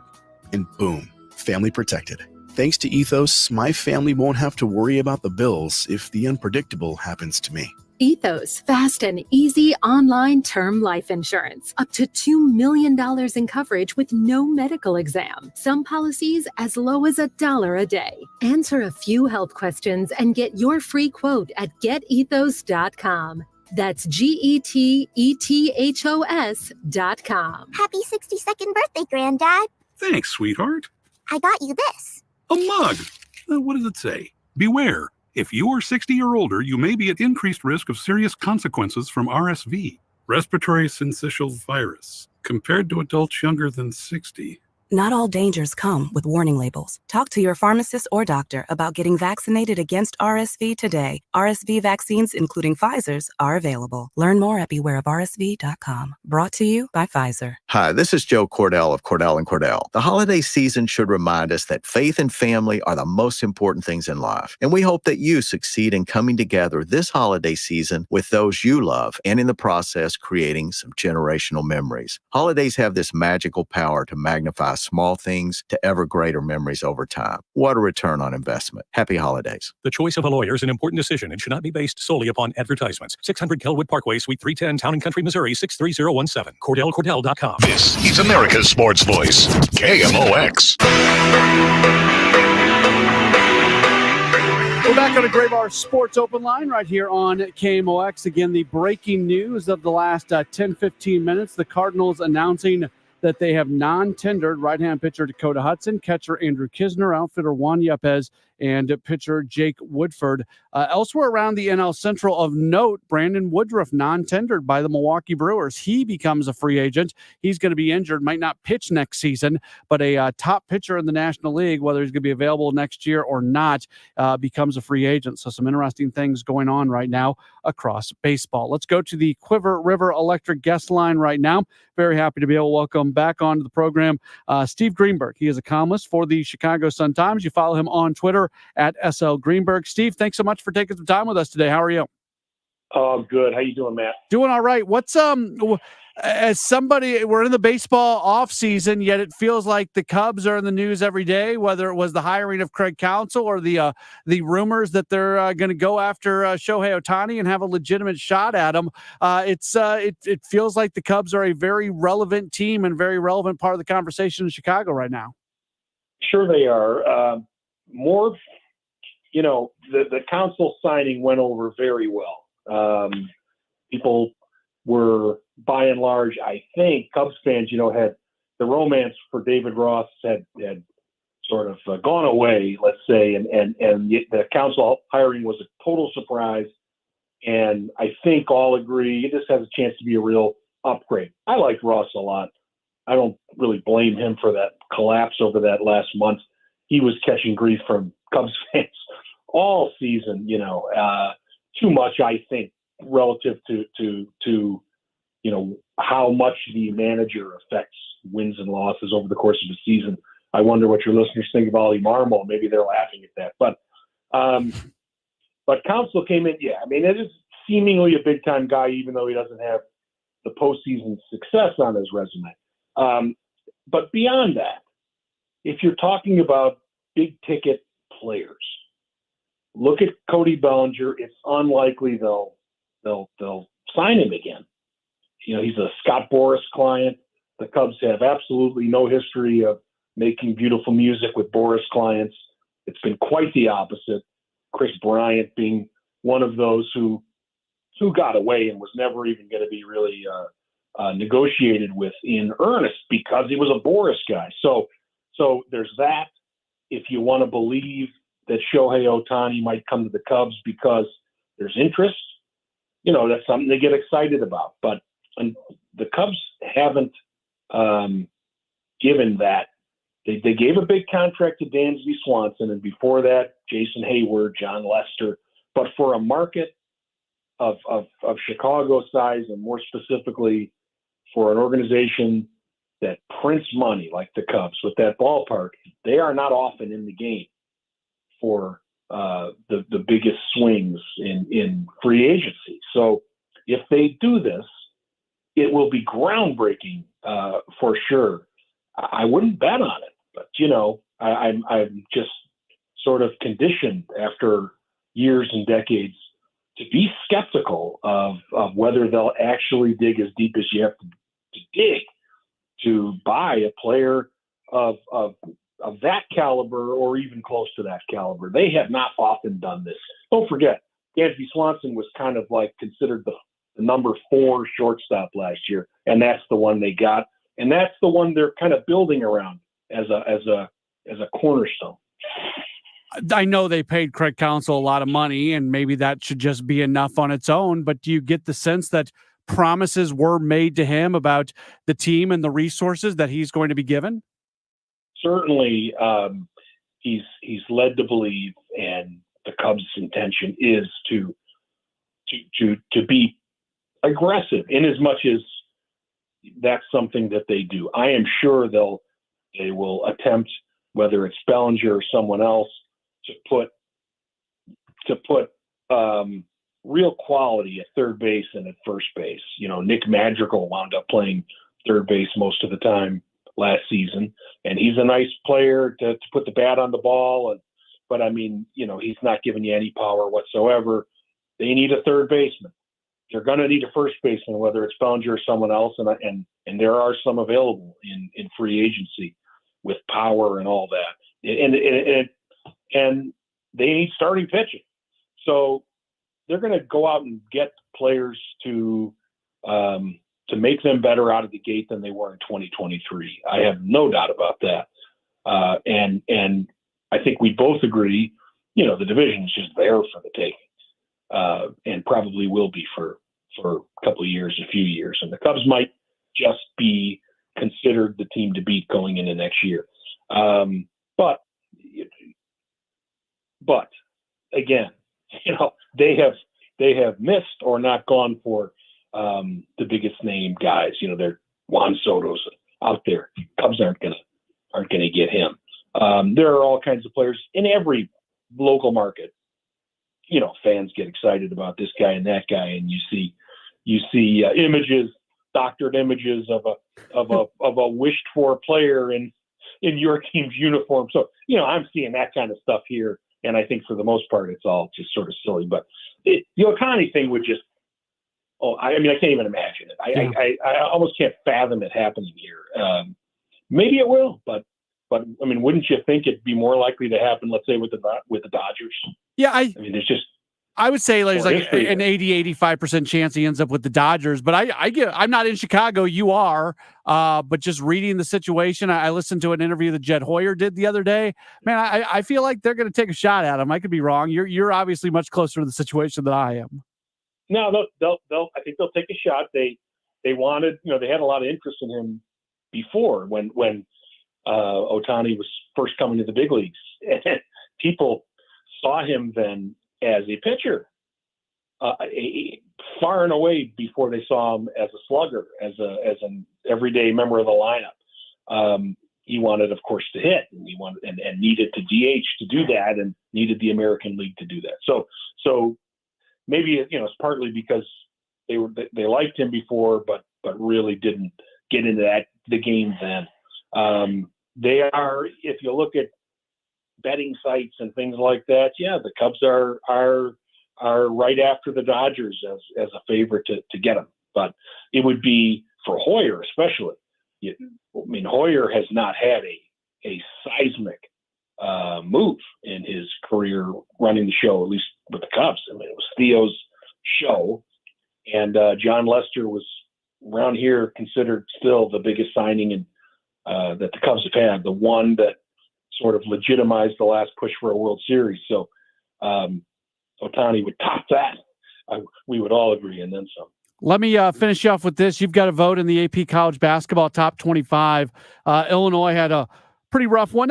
They played with Marquette, but they end up losing on their home floor. And now they're playing right now against Valpo. They're down in the first half. They'll probably end up being fine.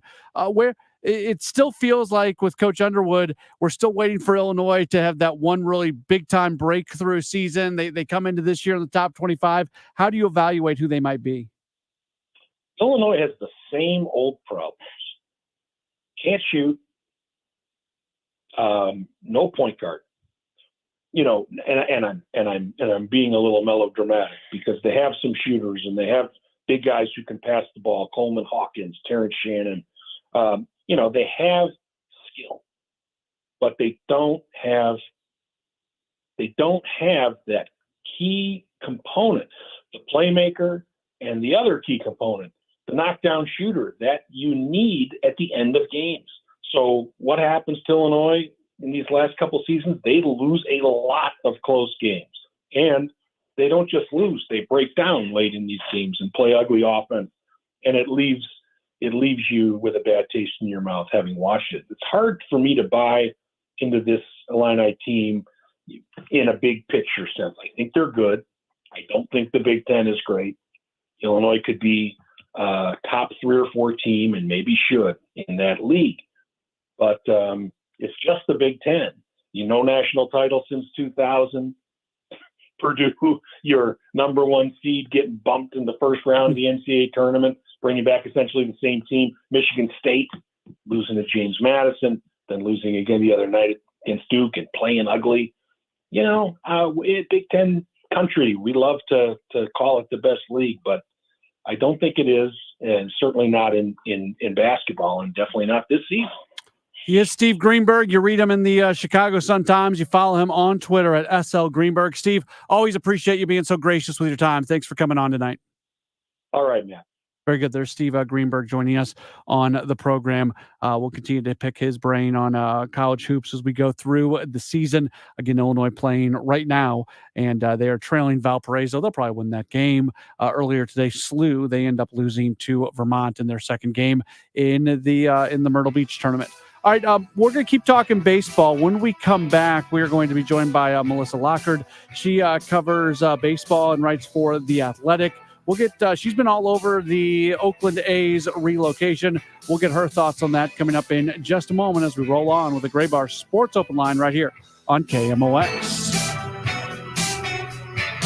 Broadcasting from the Under-Law Injury Lawyers, GetJim.com studios. KMOX. The Doctors of Ophthalmology Associates are pleased to welcome Dr. Samuel Berry to their practice. Dr. Berry is a cornea surgeon with all the latest knowledge and techniques for advanced eye care and treatment in the field. So what do we call them now? The doctors? No, don't do that. Just the best doctors to see for your best vision in St. Louis. You can reach them at 314-966-5000. Now, Dr. Greg Birdie, Ranjam Malhotra, Robert Brusati, Andy Royer, and now Dr. Berry are experts in the field of diagnosing and treating diseases of the eyes, from dry eye to allergies to cataracts, macular degeneration, glaucoma, LASIK surgery. They handle it all. Doctors Birdie and Malhotra are cornea surgeons as well. So if you're having a problem, give them a call. 314-966-5000. You can also find them at youridoc.com. And, of course, they're located at 12990 Manchester Road, just a half mile west of I-70 on Manchester. Really easy to get to from anywhere. And all you need to do to find out more is call 314-966-5000 or go to youridoc.com. I'm Brian Westbrook with Coalition Life. More than 11 years ago, we set out to help women right here in St. Louis. Today, Coalition Life celebrates more than 3,500 clients served and thousands of lives saved since we began this mission with you. Each one is a miracle. Over the years, day in and day out, our team has walked alongside women facing the fear and challenges of an unexpected pregnancy. Through the support of this community, we have given them hope and a path to choose life for the children they carry. Our work at Coalition Life continues, and we need your support more than ever in a post-Roe versus Wade world. Whether you join us as a volunteer, an employee, or a donor, know that you have a special impact to make for these precious children. Visit coalitionlife.com to give your vital support while reducing or completely eliminating your state taxes through Missouri's 70% tax credit. Learn more at coalitionlife.com, coalitionlife.com. Do you have 3 ex-wives and your current trophy wife wants a life insurance policy 3 times the size of the policies you had to purchase for your previous mistakes?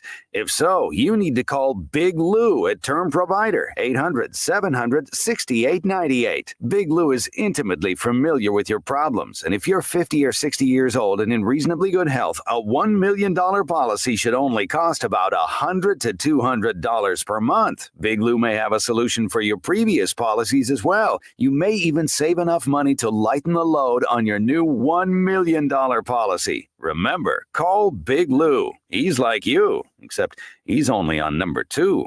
Call Term Provider at 800-700-6898. That's 800-700-6898 for $1 million in term life insurance that you can live with. Call Big Lou at 800-700-6898. 800-700-6898. At Neovitin, we are all about supporting your nutrition, and that's why we are excited about our new Neovitin Omega-3 supplement. Neovitin Omega-3 is formulated with 1,200 milligrams of omega-3 fatty acids to help support healthy hearts. Our high-quality omega-3 fish oils are sourced from wild-caught fish and tested for heavy metals. With our convenient monthly subscription, you can get Neovitin Omega-3 delivered right to your door every month with no long-term obligations. Support your daily nutrition and sign up for a Neovitin Omega-3 subscription at neovitin.com today. Audi Kirkwood is under construction, and our savings are through the roof. Save big during our construction sales event. Get up to 10% off MSRP on select new in-stock Audi models, plus low financing rates. Choose from over 500 vehicles, including the A4, Q5, Q7, e-tron, and more, all with complimentary home delivery. Our sales and service departments are still open during normal business hours. Shop AudiKirkwood.com or visit us on Manchester Road in Kirkwood. The choice of a lawyer is an important decision and should not be based solely on advertisements.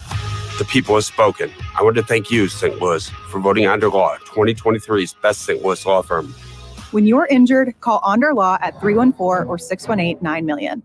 This is the Graybar Sports Open Line. Goldschmidt swings and he hits a drive. He hits a slammer. On America's Sports Voice, KMOX.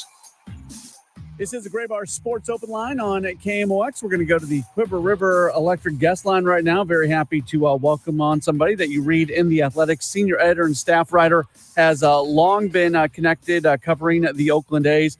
She is Melissa Lockard. You follow her on Twitter at Melissa Lockard, and she joins us right now. Melissa, thanks so much for taking some time with us today. How are you? Good. Thanks for having me on.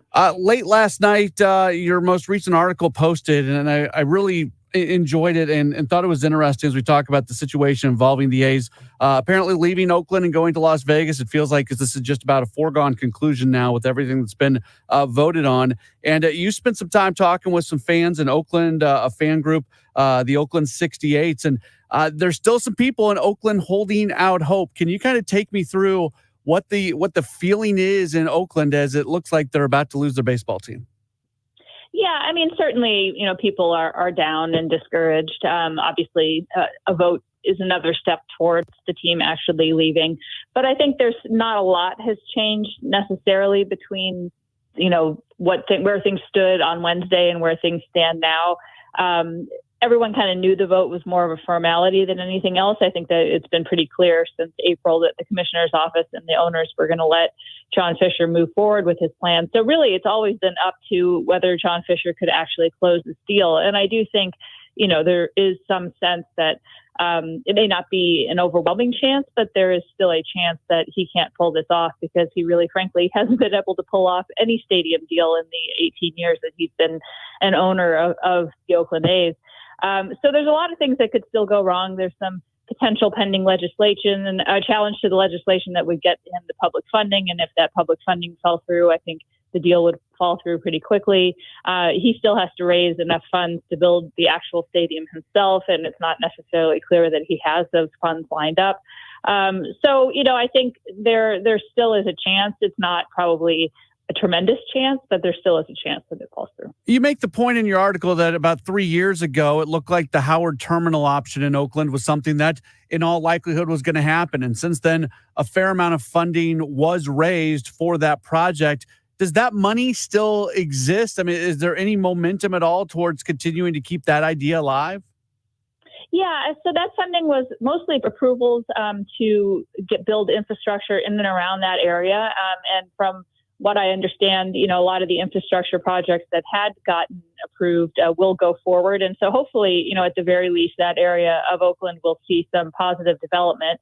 It won't include a stadium, of course, but it should hopefully include some stuff to make, an area that's really just been a shipping and receiving part of the Port District area, something that can be used for other things. So, there could be some positives that come out of all that work that went into it. But, it just goes to show you, I mean, there was so much work to get all of those different approvals through, to get all that money raised for these things, to create this area around the stadium that was supposed to be, the reason that they picked that spot. And then he's abandoning that for a spot in Las Vegas where there's literally nowhere to develop around it. So it is sort of an interesting contrast in what he's asked from one city and what he's requiring of the other, that has never really kind of matched up. You mentioned in your article, I thought it was very interesting, because just a few years ago when the Raiders are leaving for Las Vegas, the A's had the whole hashtag rooted in Oakland thing, and it just felt like they were the ones really pushing to be the leader in sports in that city. And then not long later, they're the ones that are following the Raiders and heading to Las Vegas. How did we get to a point? Is it just a money issue and nothing more than that? Or is there a lot of things that go into the A's decision? Yeah, I mean, I think that's the $1.5 billion question, right? Like, these things did seem like they were moving in a different direction before the pandemic happened. And certainly I don't know enough personally about John Fisher's finances or the finances of the companies that he has ownership share of outside of the A's to know, whether those had an impact on, how his outlook looks now compared to where it was before. But, from talking to a lot of people around it, it just sort of seems like he ran out of patience. And the project that he wanted in Oakland was going to take a lot of patience because he wanted a lot of different things. He wanted it to be this, retail and development with housing and all sorts of other stuff. And, that takes a lot to build, especially in California. There's a lot of regulations to get things built. But to build a stadium, he could have done that at any time. I mean, frankly, if he had 2017 said, I want to build a new stadium at the Coliseum site, as soon as the Raiders left, they could have built that stadium. They'd be 2 years into it. So, it's not a matter, I think, of a want issue from the city side. The city's been really clear they wanted to keep the A's. It's not a matter of meeting his demands in a lot of respects. It's taken a while, but that's what happens when you ask for a lot of things. It just seems to be that he kind of ran out of stomach for the project for whatever reason, and he doesn't seem to want to tell us what that reason was. We're continuing to talk with Melissa Lockard from The Athletic. Does a fantastic job, and hopefully you are subscribed to The Athletic and can read especially the piece that published last night. People in St. Louis, I think, are especially sensitive to this because of the way that the Rams left with Stan Kroenke. And many of the things are very similar. The kind of trashing the city, the tanking the team, doing all these things to set yourself up for the move. Does it feel like there's now almost this game plan or this blueprint for professional sports owners on the things that they can do to set themselves up to be able to get out of a city? Yeah, and it does seem weird, right? Because ultimately these private businesses can do what they want regardless of what, the city they're in. So they don't have to do all of that. I think, for all the things the Raiders did that were not necessarily appreciated by the people that live, in the Oakland community, they did try all the way up until the moment they left the city of Oakland to win. They actually were very appreciative of their fans when they were leaving. They handled it in a much different way than the A's have handled this situation. And it's been more of kind of a slash and burn type thing where they've cut off, any kind of relationship they possibly could have had with the fans that are staying behind. So there were different ways to go about doing this. I'm sure the same would be said for the situation in St. Louis, that, maybe people wouldn't have been huge Las Vegas A's fans, but they would have not felt the way that they feel right now compared to how they've been treated for the last couple of years. But instead, he's completely drained the team of its resources, drained the stadium itself of its resources, closing concession stands, raising ticket prices and parking prices, and making the whole situation a lot worse than it ever had to be. It feels like moving forward, this can still be very clunky because they might be out of Oakland before the ballpark is built in Las Vegas. I've read that maybe Sacramento's AAA ballpark, the Las Vegas AAA ballpark, maybe using the Giants stadium at times. What does it look like in that time between them exiting Oakland and them eventually getting to Las Vegas? Yeah, that is a very good and baffling question. I mean, I guess they think they've got a full year and they can just figure it out when they figure it out. But it is sort of mind-boggling to think that they don't actually have any sort of plan for where they're going to play for 3 full seasons. And how do you build a team that way? I mean, there's literally no one who would sign with the team not knowing where the team is actually going to play its games. It isn't really fair to players. It isn't fair to coaches, let alone the people that work for the team that don't make a lot of money and have to know that they're going to be like doing grounds crew work at 3 different places, or being a PR person and setting up shop in a hotel room in 3 different places. I mean, that's kind of crazy.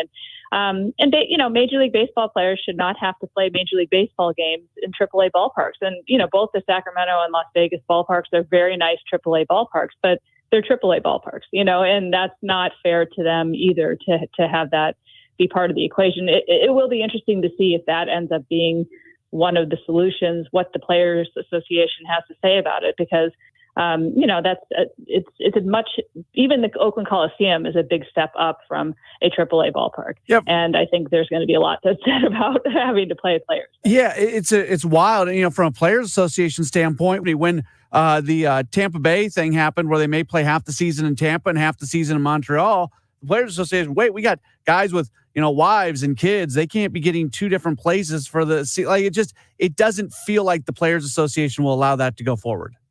Yeah, I mean, what was it, the Cleveland Spiders that didn't have a home stadium or something in the 1800s, and they used to ride around on a train? I mean, I think we've probably moved past that as a sport by now for the billions of dollars that goes into this industry. So, I really don't know how the commissioner has gotten to a point where he's okay with the idea that they don't know where they're going to play.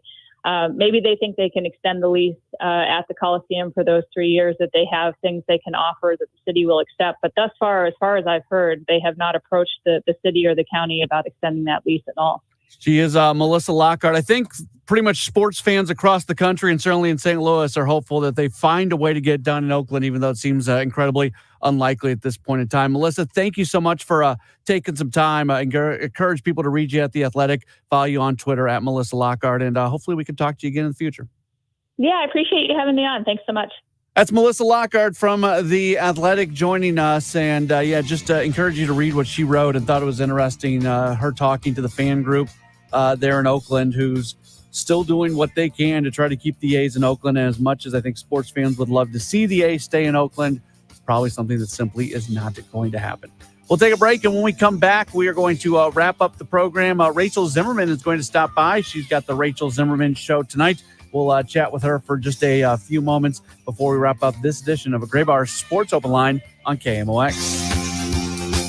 Learn to make money 5 ways with rental real estate. Double your money with apartments and get your map to financial freedom. And that map starts with a free workshop. Sign up now at lifestylesunlimited.com. Click on the Join Free Workshop tab and attend online or in person. That's lifestylesunlimited.com. Lifestylesunlimited.com. Again, that's lifestylesunlimited.com. Limited seating, unlimited potential. Red Kingdom is back at Valley Sports Live at Ballpark Village Monday, November 20th. It's the Chiefs and Eagles. Pre-game at 6, kickoff at 7:15. Grab your friends along with KMOX and Bud Light and huddle up for the game at the best watch party in town. For more details on how to reserve your table, head to KMOX.com/events. Watch the Chiefs with KMOX and Bud Light, official beer sponsor of the NFL. Easy to Sunday, easy to enjoy. It's Tom Ackerman. Why I believe so strongly in Ophthalmology Associates. I've been going there for a few years. Ever since I heard Charlie Brennan talking about him, I was in. The doctors of Ophthalmology Associates, the best of the best. And I know this because all these doctors that go to see him, that's why they call them the doctors' doctors. They have treated more than 250 doctors. That is more than any other practice.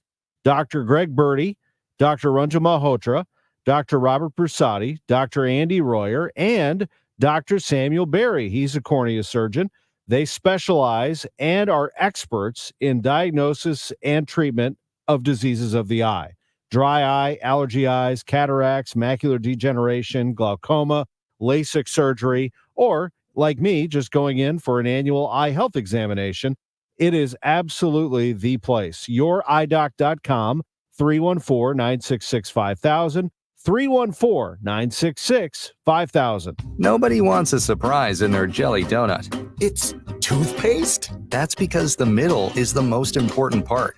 At Graybar, we're at the middle of electrical and datacom jobs across the country, connecting installers, facility managers, and business owners with smart solutions for their most challenging projects, which means stocking and delivering crucial products on time and on budget with no surprises, thanks to our nationwide logistics network. Yep, Graybar does that. Hey guys, Glover here for my friends at ThrottleNet. So I'm so very proud to have represented the guys at ThrottleNet for all of these years. They are the IT geniuses. George and Mike are the owners. Fantastic guys. They can do all of your IT. They can do a portion of your IT. They have the best Apple support team. Their response time is under 2 minutes. Think about that, under 2 minutes. Something goes sideways with your IT, and they are solving your problem. And they're solving your problem within 2 minutes. Now, let's talk about cybersecurity. Most companies in St. Louis don't have cyber liability insurance. You get hit, you're on the hook, you're probably out of business. With ThrottleNet, if we represent you, we protect you.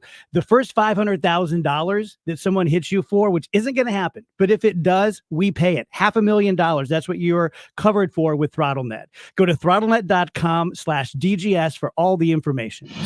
The best values of the year are this weekend at Diamonds Direct. Save an extra 20% store-wide. Rings, earrings, bracelets, bands, designer jewelry. It's our biggest and final store-wide sale of 2023, and we're holding nothing back. Shop early for Christmas and get the year's best value prices. Thousands of engagement rings on sale too. Plus special financing. This is the big one with in-store designer appearances all weekend, including Sunday. Get all the details now at diamondsdirect.com. Diamonds Direct. Your love, our passion. News Radio KMOX, the home of the Cardinals. Our Great Bar Sports Overline continues here on KMOX, starting to wrap things up here on a Friday night. We've got a special coming up for the next hour here on KMOX. It's the State of Downtown. You're going to want to listen to that. And then you're going to want to continue to listen as the Rachel Zimmerman show is going to be coming your way this evening at 9 o'clock. She joins us right now. She generally does it this time. And Kevin Wheeler is here too, and we don't really know why. I don't either. Yeah. I just never, ever get enough talking.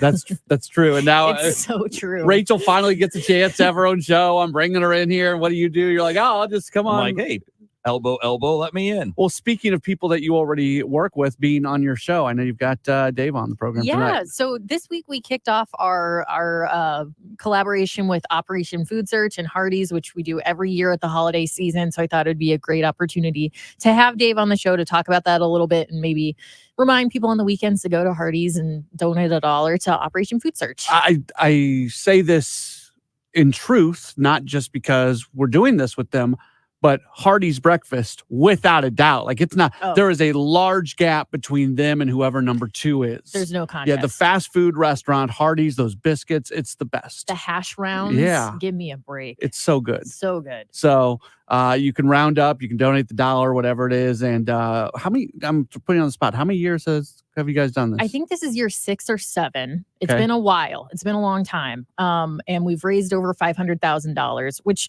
Operation Food Search is such an amazing organization. They can take $1 and stretch it into $10. So that $500,000 is like $5 million worth of food that the DGS audience has raised. So Wheels, I'm really good at taking $10 and stretching it down to $1, going the other way. Yeah, I'm the same. I'm really good at taking $10 in my pocket and turning it into no dollars in my pocket. Yeah, that's so Operation But Food if it Search, goes to Operation Food Search, then they're turning it into 100, which makes it even better. Yes, absolutely.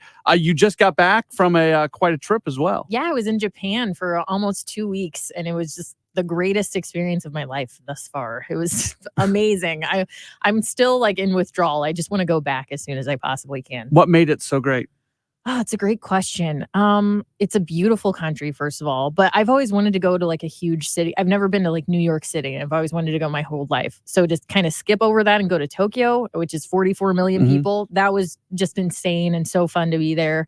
Also went to Kyoto, which is more of a rural area, and the nature was just so beautiful. And I don't know, there's just something about how orderly and nice everything is in Japan. It just clicked for me. It just made sense.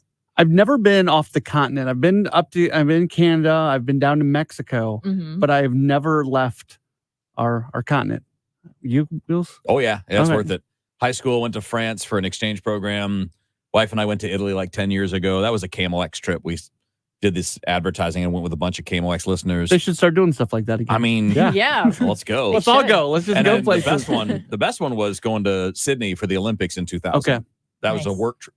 That was a quote work trip. Well, and don't you always feel like the cliche, like kid going away and studying abroad? When you come back, you're like, no, travel is so amazing. It Listen is. to me. It's the best. It turns you into like an evangelist. Yeah, You're a like, little I bit. can't wait to spread the word of traveling. Well, in my job, especially when I was doing a lot of basketball play-by-play, I would travel a lot. And the team I broadcast for played down in Cancun once at the Cancun Challenge. We went up to Victoria, British Columbia, which is just an amazingly beautiful city. It is cool, and I know you just did it for yourself, but it is cool when you're able to go places connected to work that are really, really neat. Yeah, because that means someone else is paying. Yeah, that's good. Yeah, we got to get on Steve Moore and get these trips going again. Yeah. Let's go. We've got 3 people who are very willing to travel on behalf of KMOX right now, so you can do that. Anything else of note coming up on the program tonight? I talk about Japan a little bit, also go over a couple stories from the week that maybe you haven't heard, but my interview with Dave is really great. We don't just talk about OFS, we talk about his career, the way he approaches work, and it was a really great conversation. Anything you need to add, Wheels? No, I'm going to listen to Hey, Rachel. You and we're going to do something together tomorrow. How about that? We're going to go to the 9:30 Saturday night show for our buddy Greg Warren That's over at the awesome. Funny Bone. Yeah, Greg was on with DGS earlier this I love week. Greg. Greg's the best. I remember seeing him doing open mics at that Funny Really? Bone years and years ago. Matt Pauley's an OG. It would be like him and like Tommy Johnigan would be there. wow. Like Yeah, some folks who were really, really good. And it's just fun. And I saw Seinfeld and Gaffigan this past week when they were at the Enterprise Center on Saturday. And Jerry specifically mentioned memories of playing the Westport Funny Bone when he was coming up as a comedian and how much he loved that room. Now, obviously, he's playing bigger rooms now. But it's an iconic comedy club in this country. And it's really cool to be able to go there tomorrow. Yeah. I haven't been to the Funny Bone in a long time. Yeah. Just out of practical reasons, not objection. I can't wait to be back there. And I love Greg. So it makes it even more fun when you know the person and, you know, obviously he's been in with us a lot of times. He's been on a lot of other shows I've done over the years. Greg is just flat out hilarious. Yes. If you can go, highly recommend. His, Say hi to Matt and Kevin. Yeah, there you go. I mean, you could. That's probably, there's no reason to because, I mean, you can. Matt is the short redheaded guy. and Kevin's the I'm the 6'3", tall- 6'4", Yeah. big guy. Yeah. Yeah. All right, Kevin, Rachel, thanks. Thanks, Matt. All right, that's going to do it for this edition of a Gray Bar Sports Open Line. Have a wonderful, wonderful weekend, and we'll talk to you again real soon here on KMOX. Have you been wanting to find the secret to losing weight and getting healthy the natural way without drugs or injections? Hey everyone, it's Dr. Michael Glickert with St. Louis Weight Loss Secret, and I know the secret to losing a half a pound to a pound of fat every day naturally, safely, and effectively without counting points or calories. No prepackaged meals, no hormones, no drugs, no injections or surgery. Schedule a free consultation now at moweightloss.com. Hey, this is Debbie Monterey, and I just would like to reiterate what Dr. Glickert said, that you can